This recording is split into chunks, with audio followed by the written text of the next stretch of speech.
अस्सलाम वालेकुम फ्रेंड्स, उम्मीद करता हूँ आप सब खैरियत से होंगे। फ्रेंड्स, सबसे पहले इस क्लिप को देखें, फिर हम अपनी वीडियो की तरफ वापस आते हैं। देखने को मिलेगा, लेकिन मेरा ख्याल है कि ऑस्ट्रेलिया ही विक्टोरियस होगा क्योंकि वो मेंटली स्ट्रांग है। इंग्लैंड पे इस टाइम प्रेशर है, तो इस प्रेशर को यूटिलाइज़ करते हुए ऑस्ट्रेलिया जो है वो ये मैच जीत सकता है। लेकिन जिन पर अच्छी इनिंग्स ड्यू है वो हैं ग्लेन मैक्सवेल, जो एक T20 के बेहतरीन बैट्समैन हैं। तो मुझे ऐसा लग रहा है कि उनका कंट्रीब्यूशन आज बहुत इंपॉर्टेंट होगा। वैसे तो ऑस्ट्रेलिया के जो इम्पैक्ट प्लेयर हैं इस टाइम वो डेविड वार्नर और स्टोइनस हैं, क्योंकि इन दोनों ने बड़ी अच्छी बैटिंग की। IPL में भी इनकी फॉर्म अच्छी थी। ऑस्ट्रेलिया का रन रेट भी बेहतर है, ऑस्ट्रेलिया के पास चांसेस भी ज़्यादा हैं, तो उनका कॉन्फिडेंस लेवल थोड़ा सा हाई होगा। अगर इंग्लैंड आज का मैच हार जाती है तो उसको अपने अगले दोनों मैचेस बहुत ज़्यादा हाई रन रेट से जीतने पड़ेंगे, तभी वो अगले राउंड के लिए क्वालिफाई कर सकेंगे। जी नजम, अस्सलाम वालेकुम। माशाल्लाह, आपकी कल की सारी प्रेडिक्शंस बिल्कुल ठीक साबित हुई।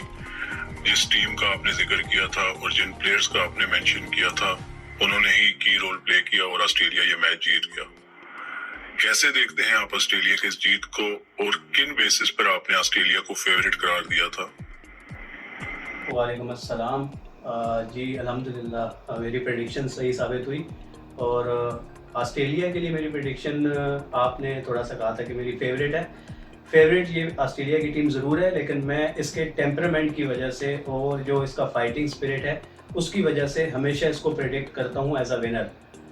एक और जो बड़ी वजह थी वो था इंग्लैंड का मोराल थोड़ा सा मुझे डाउन लगा।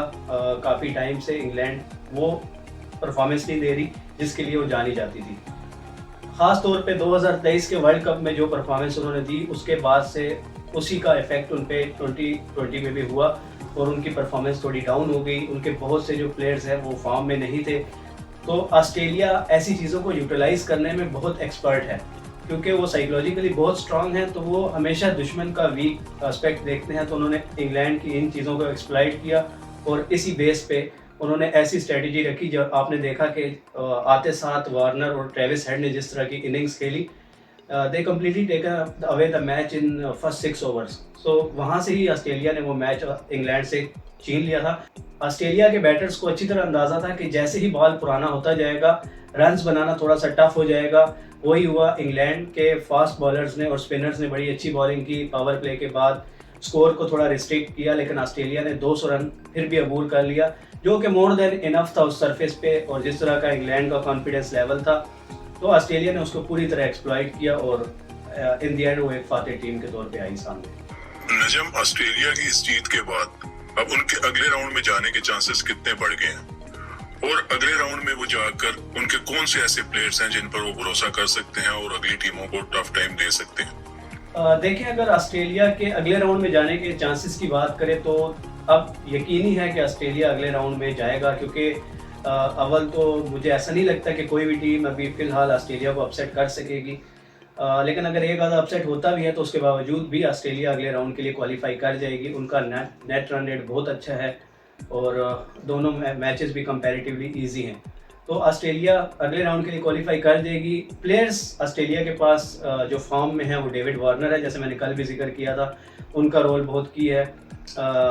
ट्रेविस हेड, जिन्होंने एक बेहतरीन वर्ल्ड कप 2023 का खेला, उसके बाद IPL भी उनका बहुत शानदार रहा, और जिस तरह की वो बैटिंग कर रहे हैं तो वो भी एक बहुत वाइटल रोल प्ले करेंगे। मैक्सवेल की मैं बात करना चाहूँगा। कल मैंने जिक्र किया था कि वो उन पे ड्यू है इनिंग्स, क्योंकि उन्होंने लास्ट 14 इनिंग्स में 5 डक किए थे, तो मुझे लग रहा था कि वो स्कोर करेंगे और उन्होंने कल 30 स्कोर किया।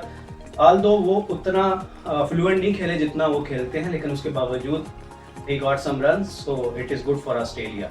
इसके अलावा मिचेल मार्श, जो कैप्टन बनने के बाद उस तरह परफॉर्मेंस नहीं दे पा रहे, वो भी एक अहम रोल अदा करेंगे, क्योंकि वो आप ज़्यादा देर तक उनको गेम से बाहर नहीं रख सकते। वो एक बहुत एक्सप्लोसिव बैट्समैन है, तो उनसे भी उम्मीद है। बॉलिंग ऑस्ट्रेलिया की कल थोड़ी सी ऑफ कलर नज़र आई, स्पेशली स्टार्क थोड़े से एक्सपेंसिव थे। उसके अलावा हेजलवुड भी मतलब उस एक्यूरेसी से बॉल नहीं कर रहे थे जिससे वो करते हैं। पैट कमिंस ने बहुत अच्छी बॉलिंग की, और जो ऑस्ट्रेलिया के लिए खुशाइन बात है वो है एडम ज़ेम्पा। इन विकेट्स पे एडम ज़ेम्पा को बहुत सपोर्ट मिलेगी, तो उनको चाहिए कि वो इसी रिदम से और इसी लाइन और लेंथ से बॉल करें, तो वो ऑस्ट्रेलिया की जीत में अहम किरदार अदा करेंगे। जी ठीक हो गया। अब ये बताएं कि इंग्लैंड का इस शिकस्त के बाद मोराल कैसा होगा और उनके अगले राउंड में जाने के क्या चांसेस हैं, और उनको किस नौइयत का खेल अब अपनाना पड़ेगा? इंग्लैंड के पास अब एक ही ऑप्शन है कि दोनों मैचेस में बहुत ज़्यादा एग्रेसिव इंटेंट से खेलें, और वो ऐसे ही खेलेंगे क्योंकि उनके पास जितने भी प्लेयर्स हैं वो इवन टेस्ट में भी एग्रेसिव खेलते हैं। तो ये तो T20 उनका मतलब फेवरेट फॉर्मेट है। तो मेरा ख्याल है वो पॉजिटिव इंटेंट से खेलेंगे और अपने दोनों मैचेस को मतलब हैवी रन रेट से जीतना चाहेंगे, क्योंकि वही चांस है कि वो आगे जा सकें। और अगर एक मैच भी वॉश आउट हो गया, क्योंकि वेदर प्रेडिक्शंस हैं अगले मैचेस में कि थोड़ी सी बारिश का चांस है, तो अगर एक मैच भी वॉश आउट हो गया तो इंग्लैंड के लिए आगे जाना थोड़ा सा टफ हो जाएगा, जो कि इस वर्ल्ड कप के लिए अच्छा नहीं है। मैं चाहता हूँ सारी बड़ी टीमें आगे जाएं। तो यही एक हल है कि इंग्लैंड पॉजिटिव खेले और अच्छे रन रेट से अपने दोनों मैचेस जीते।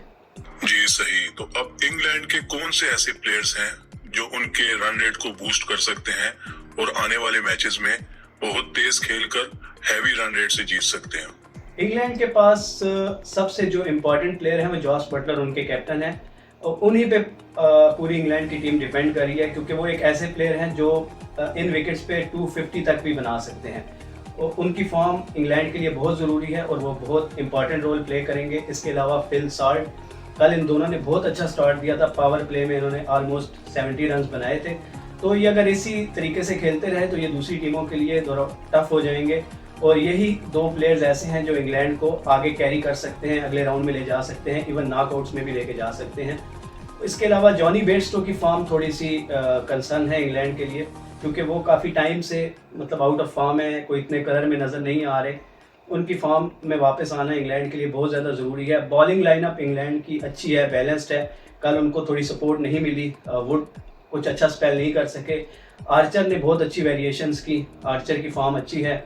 उसके अलावा आदिल रशीद भी इन विकेट्स पे बहुत हैंडी साबित हो सकते हैं। मोइन अली ने थोड़ी अच्छी बैटिंग भी की, वो एक हैंडी ऑलराउंडर है। तो इंग्लैंड का कॉम्बिनेशन अच्छा है, बस इट्स अबाउट लक। अगर वो क्लिक कर गए तो आने वाले टाइम में वो भी एक बहुत खतरनाक टीम हो सकती है। चले सही हो गया। अब ये बताएं कि ऑस्ट्रेलिया को आप एज अ थ्रेट देख रहे हैं अगले राउंड में? आपको लगता है कि अगर ऑस्ट्रेलिया अगले राउंड के लिए क्वालिफाई करती है, जिसके अब चांसेस बहुत ज्यादा हैं, तो इसका दूसरी टीमों पर क्या असर होगा और ऑस्ट्रेलिया नॉकआउट स्टेज तक पहुंचने में कामयाब होगी? देखिए, ऑस्ट्रेलिया हर वर्ल्ड कप में ही एक थ्रेट है। ऑस्ट्रेलिया के जैसे अगले राउंड में जाने के अब बहुत ज़्यादा चांसेस हैं।